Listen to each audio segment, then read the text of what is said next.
नमस्कार, स्वागत है आपका एबीपी गंगा में। मैं हूं आपके साथ प्राची पाराशर। न्यूज एट 4 की शुरुआत करेंगे। यूपी सरकार ने कोरोना महामारी अधिनियम 2020 में 8वां संशोधन किया है। नए संशोधन के तहत बिना मुंह ढके निकलने पर जुर्माने की राशि तय कर दी गई है। घर के बाहर बिना मास्क, गमछा, स्कार्फ के निकलने पर 1000 रुपए का प्रावधान किया गया है। दोबारा बिना मास्क के पाए जाने पर 10,000 रुपए तक का जुर्माना वसूला जाएगा। सार्वजनिक स्थान पर थूकने पर 500 का जुर्माना लगेगा।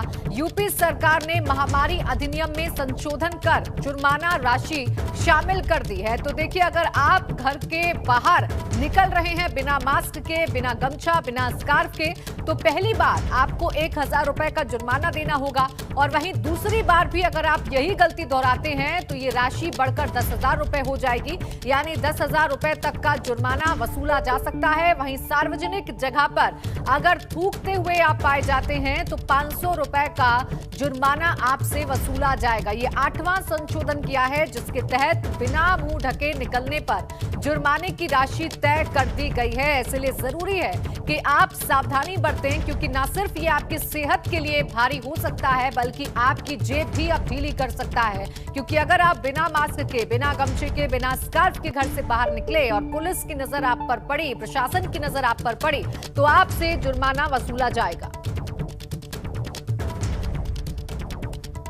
और अनुभव शुक्ला मेरे सहयोगी जुड़ गए ज्यादा जानकारी के साथ। अनुभव, अब जुर्माने के साथ लोगों पर जो स्ट्रिक्टनेस है वो बढ़ाई जा रही है ताकि कोरोना संक्रमण को रोका जाए।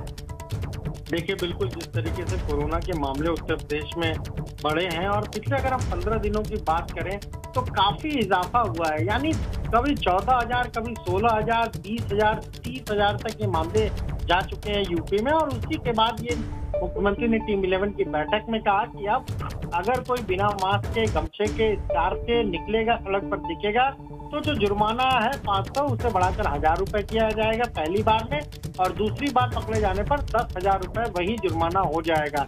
हालांकि जब ये कोरोना महामारी शुरू हुई 2020 में, तब सरकार ने जो महामारी अधिनियम 1897 था उसमें बदलाव करते हुए उससे नाम दिया था उत्तर प्रदेश महामारी कोविड-19 विनियमावली 2020।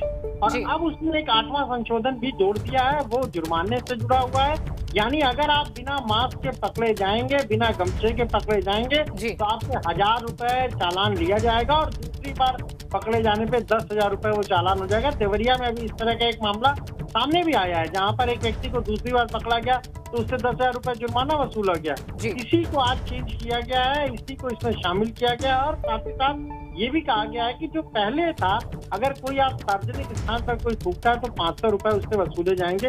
एक और जो महत्वपूर्ण चीज इसमें जोड़ी गई, जो टिप्पणी दी गई है, उसमें ये कहा गया है कि इन सब मामलों में जुर्माना अगर कोई लेगा तो वो तो या कार्यपालक मजिस्ट्रेट हो या फिर ऐसा पुलिस का अधिकारी होगा जो चालान करने वाले पुलिस अधिकारी की श्रेणी से ऊपर होगा, उसको ये पावर होगी। लेकिन आज जिस तरीके से ये अब 8वां संशोधन करने के बाद, यानी एक तरीके से हम कहें तो बहुत ज्यादा सख्ती अब इस पर होने जा रही है। बिल्कुल, और ये जरूरी भी है ताकि बढ़ते संक्रमण को रोका जाए। शुक्रिया आपका अनुभव तमाम जानकारी के लिए।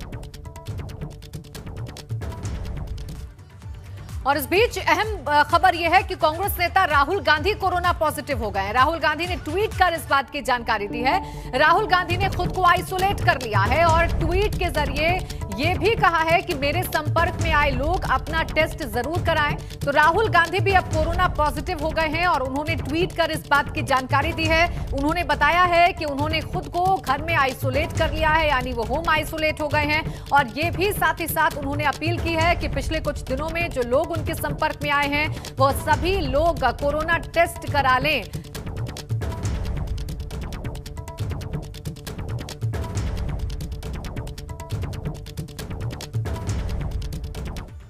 तो देखिए, कोरोना से जुड़ी हुई ये 2 बड़ी खबर आपने देखी। अब और 4 बड़ी खबरें आपको दिखाते हैं। कोरोना से देश में हालात लगातार बेकाबू होते जा रहे हैं। बात पूरे भारत की करें तो 24 घंटे में 2,59,170 नए केस सामने आए हैं। वहीं कोरोना से पिछले 24 घंटे में सबसे ज्यादा 1761 संक्रमितों की मौत हो गई। तो वहीं यूपी में फैलते संक्रमण के चलते इलाहाबाद हाईकोर्ट ने लखनऊ, वाराणसी, प्रयागराज, गोरखपुर और कानपुर नगर में लॉकडाउन लगाने के निर्देश दिए थे, लेकिन यूपी सरकार ने इससे इनकार कर दिया था और सुप्रीम कोर्ट में इस फैसले के खिलाफ अपील की थी, जिसके बाद सुप्रीम कोर्ट से यूपी सरकार को राहत मिली है।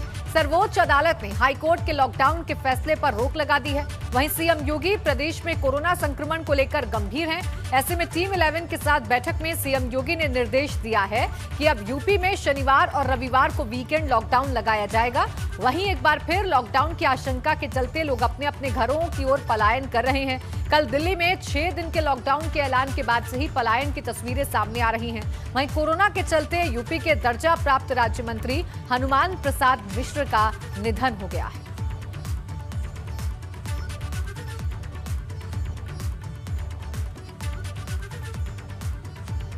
कोरोना वायरस के बढ़ते कहर के बीच उत्तर प्रदेश की योगी आदित्यनाथ सरकार ने बड़ा फैसला लिया है। अब यूपी के सभी जिलों में नाइट कर्फ्यू लगेगा। इसके अलावा हर शनिवार और रविवार को राज्य में लॉकडाउन रहेगा। इसका मतलब है कि शुक्रवार रात 8 बजे से सोमवार सुबह तक प्रदेश में पूरी तरह से तालाबंदी रहेगी। देखिए, लॉकडाउन, पूर्ण लॉकडाउन तो नहीं हो रहा है उत्तर प्रदेश में, लेकिन साप्ताहिक लॉकडाउन पर फैसला जरूर योगी सरकार ने ले लिया है। और अब इसका सीधा सीधा मतलब यह है कि शुक्रवार रात 8 बजे से सोमवार सुबह 7 बजे तक यूपी पूरी तरीके से लॉक रहेगी। उत्तर प्रदेश पूरी तरीके से लॉक रहेगा। हर जनपद में रात्रि में नाइट कर्फ्यू, कोरोना कर्फ्यू लागू करने का भी निर्देश आज उन्होंने दे दिया है। मुख्यमंत्री जी ने एक आदेश ये भी दिया है कि जो मास्क न पहनने पर जो जुर्माने की कार्रवाई है वो 1000 और 10,000 की जाए। उसका आदेश भी राज्य सरकार की ओर से अभी आज इशू हो गया है। और आपको मालूम है, देवरिया में से हम लोगों ने इसको काम शुरू भी कर दिया है। आज सभी वरिष्ठ प्रशासनिक और पुलिस अधिकारियों को कहा गया है कि किसी भी सूरत में एक भी व्यक्ति ऐसा ना हो जो बिना मास्क पहने जाए। माननीय मुख्यमंत्री जी ने आज ये भी आदेश किया है, क्योंकि कुछ बगल के प्रदेशों में जो है बंदी या लॉकडाउन की स्थिति रही है, तो गाजियाबाद में, नोएडा में, झांसी में, बाकी सब जनपदों में उन्होंने सभी प्रशासनिक पुलिस अधिकारियों को और रोडवेज को भी निर्देशित किया है कि हर हालत में कोई भी व्यक्ति ऐसा अगर बाहर से आ रहा है तो उसको बहुत सेफली, सुरक्षित घर तक पहुंचाया जाए। जरूरत पड़े तो जो भी व्यवस्था करनी हो वो की जाए। और अब लॉकडाउन की अफवाह के बीच यूपी के अलग अलग शहरों से पलायन की तस्वीरें सामने आई हैं। आपको हम 4 जिलों की तस्वीरें दिखाते हैं कि कैसे लोग लॉकडाउन की डर की वजह से अब पलायन कर रहे हैं, अपने अपने घरों की तरफ आगे बढ़ रहे हैं। नोएडा, गाजियाबाद, लखनऊ और कानपुर से ये 4 तस्वीरें आपके टेलीविजन स्क्रीन पर है, जहां लोग बसों के जरिए और प्राइवेट गाड़ियों के जरिए अपने घरों की ओर जाते दिखाई दिए। इस दौरान एक बार फिर कोविड-19 नियमों का कोई मतलब नहीं रहा। लोग एक दूसरे के नजदीक खड़े दिखाई दिए। बसें और गाड़ियां यात्रियों से खचाखच भरी नजर आईं। और कोविड काल के बीच में ये तस्वीरें बहुत भयावह हैं। ये तस्वीरें डराने वाली हैं, क्योंकि ये तस्वीरें ठीक 1 साल पहले इस देश ने देखी थी और उसके बाद फिर कोरोना का विस्फोट भी हुआ था। एक बार फिर से ऐसी ही तस्वीरें सामने आ रही हैं। लॉकडाउन के डर से अब पलायन करना लोगों ने शुरू कर दिया है। उधर राजधानी दिल्ली में एक हफ्ते के लॉकडाउन का असर दिल्ली से सटे गौतम बुद्ध नगर में भी दिखाई देने लगा है। आज सुबह से ही नोएडा के सेक्टर 37 स्थित बस स्टैंड पर लोगों की भीड़ दिखाई देने लगी है। मजदूर और लोगों ने पलायन करना शुरू कर दिया है। तस्वीरें देखिए। इन तस्वीरों में कोविड-19 गाइडलाइंस का पालन कतई नहीं हो रहा है। सोशल डिस्टेंसिंग नाम की कोई चीज नहीं है। लोगों ने मास्क तक नहीं लगाए हैं और अगर किसी ने मास्क लगाया है तो तरीका ऐसा है जिससे कोई फायदा उन्हें नहीं होगा। अब सवाल ये है कि ये मिसमैनेजमेंट कितना भारी पड़ सकता है ऐसे वक्त में जब कोरोना खौफनाक रफ्तार से बढ़ रहा है। राजधानी दिल्ली में एक हफ्ते के लॉकडाउन के ऐलान के बाद राजधानी दिल्ली से सटे गौतम बुद्ध नगर में भी उसका असर होता नजर आ रहा है। आप तस्वीरों में देख सकते हैं, इस वक्त नोएडा के सेक्टर 37 स्थित मौजूद है, जहां पर लोग बस में घुसने के लिए जो है गुथ रहे हैं। आपस में देख सकते हैं कितनी जिद्दोजहद कर रहे हैं। आपको बता दें कि लोगों के अंदर कहीं ना कहीं जिस तरीके से दिल्ली में एक हफ्ते का लॉकडाउन का ऐलान हुआ है, उसके चलते दिल्ली से सटे गौतम बुद्ध नगर में भी लोगों के अंदर डर बना हुआ है। उसी के चलते लोग अपने अपने गांव जाने के लिए आप देख सकते हैं तस्वीरों में किस तरीके से बस में जाने के लिए जो है जिद्दोजहद कर रहे हैं और बस में जाने की कोशिश कर रहे हैं। लेकिन सैकड़ों जो लोग हैं अपने अपने घर के लिए पलायन करने के लिए करना चाह रहे हैं और अपने घर जाना चाह रहे हैं। उसी के चलते पलायन की तैयारी में है। आपको बता दें यह सभी लोगों चाहते हैं कि जल्द से जल्द हम अपने जो जिस ज़िले के रहने वाले हैं वहाँ हम पहुँच जाएं, क्योंकि अगर फिर पिछले बीते वर्ष की तरह दोबारा लॉकडाउन जैसी स्थिति बन रही है, अगर इस वर्ष फिर लॉकडाउन लग गया तो ये फंस ना जाए। इसी के चलते लोग पलायन करना शुरू कर दिया है। पलायन की तस्वीरें आप देख सकते हैं। बस खड़ी हुई है, सैकड़ों हजारों लोग जो है इकट्ठा हो रहे हैं। इसके पीछे भी बसें खड़ी हैं, वहाँ भी लोग इंतज़ार कर रहे हैं। लोग अपने अपने घर के लिए पलायन कर रहे हैं, लेकिन बस इतनी फुल हो चुकी है कि बस में जाने के लिए लोगों को जगह नहीं मिल रही है। बस में जाने के लिए लोग बराबर कोशिश कर रहे हैं, जिद्दोजहद कर रहे हैं। आपको बता दें, लोगों के अंदर कहीं ना कहीं डर है कि बीते वर्ष की तरह जिस तरीके से बीते वर्ष पूरे उत्तर प्रदेश में अचानक लॉकडाउन की घोषणा हो गई थी और हमने देखा भी था कि सैकड़ों लोगों ने पैदल ही पलायन करना पड़ा था और बीच में फंसे रह गए थे। उनको डर है कहीं इस वर्ष भी अचानक लॉकडाउन की घोषणा ना हो जाए और फिर दोबारा इसी तरह वह फंस जाएं। इसी के चलते लोगों ने अभी से ही पलायन करना शुरू कर दिया है। नोएडा से अंकित कौशिक, एबीपी गंगा। वहीं आगरा के अंतरराज्यीय बस अड्डे पर अब यात्रियों की भीड़ बढ़ने लगी है। दिल्ली में कर्फ्यू के बाद लोगों का उत्तर प्रदेश और बिहार की ओर पलायन होना शुरू हो गया है। आगरा में आईएसबीटी के बाहर बड़ी संख्या में यात्री मौजूद हैं। आगरा में आईएसबीटी के बाहर कैसा है माहौल, बता रहे हैं संवाददाता नितिन उपाध्याय। दिल्ली में लगाए गए कर्फ्यू का असर अब उत्तर प्रदेश में भी दिखने लगा है।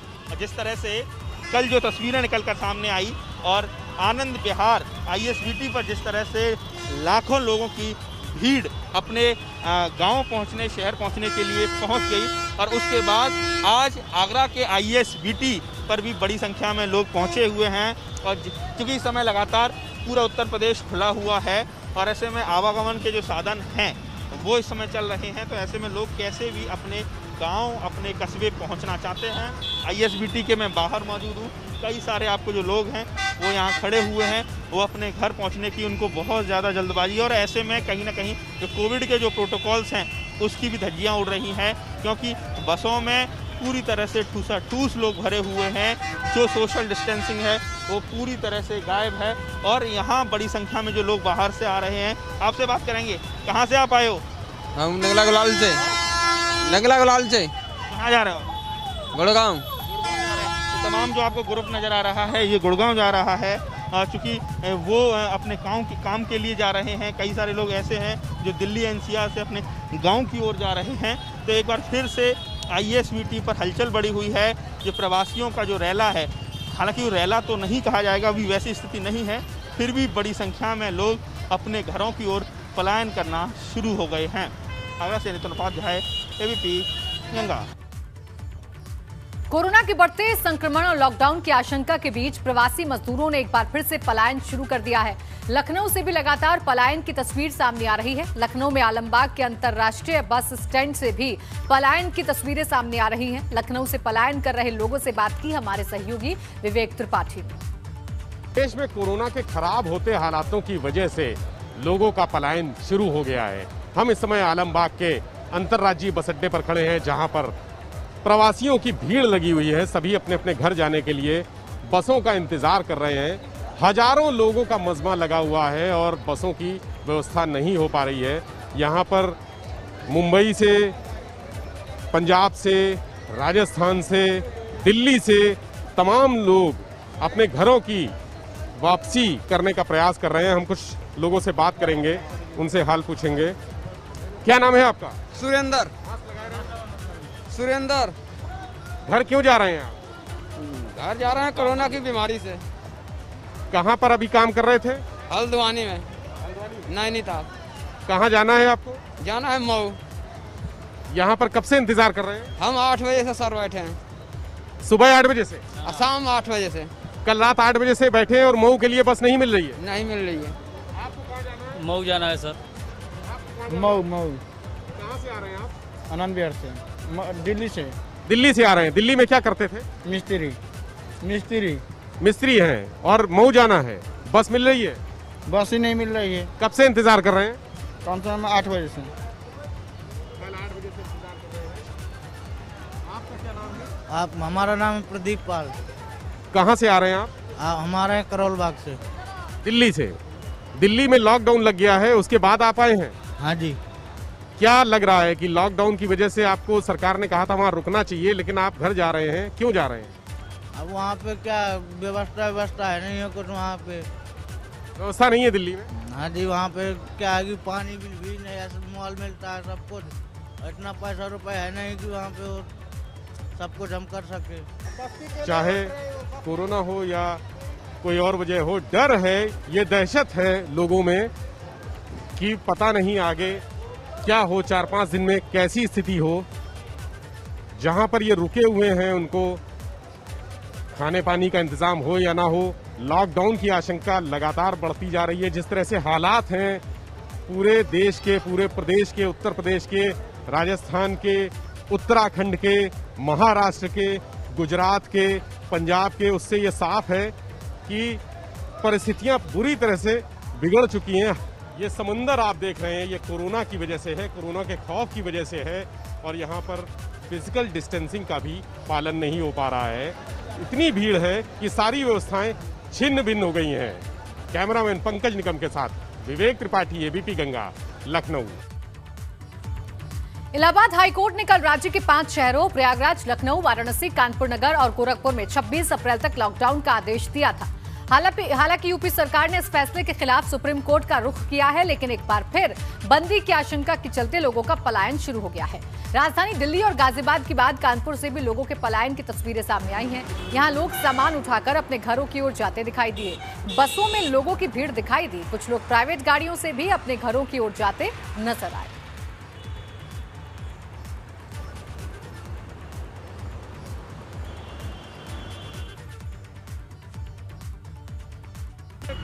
दिल्ली में लॉकडाउन लगने के चक्कर में हम लोग यहाँ अपने घर आ चुके हैं। घर नहीं पहुँचे, भी कानपुर में हैं। वहाँ से कैसे हैं, अब खाने पीने को जो होगा नहीं, सब क्या कर सकते हैं वहाँ रुक के। कोरोना तो नाम है, ऐसे ही मरने के लिए चलने क्या कर सकते हैं। तो यहाँ बस से आए, बस का किराया 3500 रुपये हो गया, इतना चार्ज है। यहाँ से बस में आया, बहुत लेट हुआ बस में, इसलिए मिला। बहुत गर्दी है, इतना गर्दी है वहाँ बस ही नहीं मिल रहा। आदमी 3-3, 4-4 दिन से पड़ा हुआ है वहाँ कंप्यूटर का काम। हाँ जी, दिल्ली से आए, इधर फतेहपुर जाना। ये लॉकडाउन, हाँ लॉकडाउन लग गया ना दिल्ली में, 1 हफ्ते के लिए इसके लिए चले आए। बोले आप लोग जाओ, यहाँ बैठ के क्या करोगे, इसके लिए चले आए सब लोग। और वक्त एक छोटे से ब्रेक का है, जल्द लौटेंगे। ब्रेक के बाद स्वागत है आपका। लखनऊ में कोरोना से पीड़ित मरीजों के लिए रक्षा मंत्री राजनाथ सिंह की पहल पर अवध शिल्पग्राम में डीआरडीओ 600 बेड का कोविड अस्पताल और 10,000 लीटर क्षमता वाला ऑक्सीजन प्लांट स्थापित कर रहा है। अवध शिल्पग्राम में कोविड अस्पताल और प्लांट की तैयारियां शुरू हो गई हैं। डीआरडीओ के अधिकारी खुद यहां मौजूद रहकर लगातार निर्माण कार्य की निगरानी कर रहे हैं। अगले 6 दिन में यह अस्पताल शुरू हो जाएगा, जिससे राजधानी में इलाज के लिए भटक रहे लोगों को काफी राहत मिलेगी। राजधानी लखनऊ में इलाज के लिए दर दर भटक रहे कोरोना पीड़ितों के लिए राहत भरी खबर है। यहां पर रक्षा मंत्री राजनाथ सिंह की पहल पर डीआरडीओ ने एक कोविड अस्पताल और ऑक्सीजन प्लांट लगाने का फैसला किया है। हमारे कैमरामैन पंकज निगम आपको अवध शिल्पग्राम से नज़ारा दिखा रहे हैं कि यहां किस तरह से ऑक्सीजन प्लांट लगाने के लिए डीआरडीओ की टीम लगी हुई है। आपको बता दें कि ये ऑक्सीजन प्लांट करीब 10,000 लीटर क्षमता का होगा, जिससे सैकड़ों मरीजों को ऑक्सीजन की सप्लाई हो सकेगी। इसी परिसर में एक अस्पताल भी बन रहा है, जहां पर कोरोना से पीड़ित लोगों को भर्ती किया जा सकेगा। अभी जो तमाम शिकायतें मिल रही हैं कि कोरोना मरीज भटक रहे हैं, उनको इलाज नहीं मिल रहा है, अस्पताल में भर्ती नहीं किया जा रहा है, तो यहाँ पर डीआरडीओ 600 बेड का एक अस्पताल भी बना रहा है। ये अस्पताल अस्थायी तौर पर बनाया जा रहा है, जो अगले 10 दिन में शुरू हो जाएगा। इसके बाद जो कोरोना मरीज हैं उनको इलाज की सुविधा मिल सकेगी, उनको राहत मिलेगी। 600 बेड यानी 600 मरीजों को इलाज मिल सकेगा। 10,000 लीटर की क्षमता वाला ऑक्सीजन प्लांट तमाम लोगों को सांसें दे सकेगा। ये सुविधा DRDO की तरफ से की जा रही है। राजनाथ सिंह ने इस बाबत मुख्यमंत्री योगी आदित्यनाथ से भी बात की है। अगले 10 दिनों में ये अस्पताल शुरू हो जाएगा। कैमरामैन पंकज निकम के साथ विवेक त्रिपाठी, ABP गंगा, लखनऊ। और इसी के साथ इस बुलेटिन में फिलहाल इतना ही। आप देखते रहिए ABP गंगा।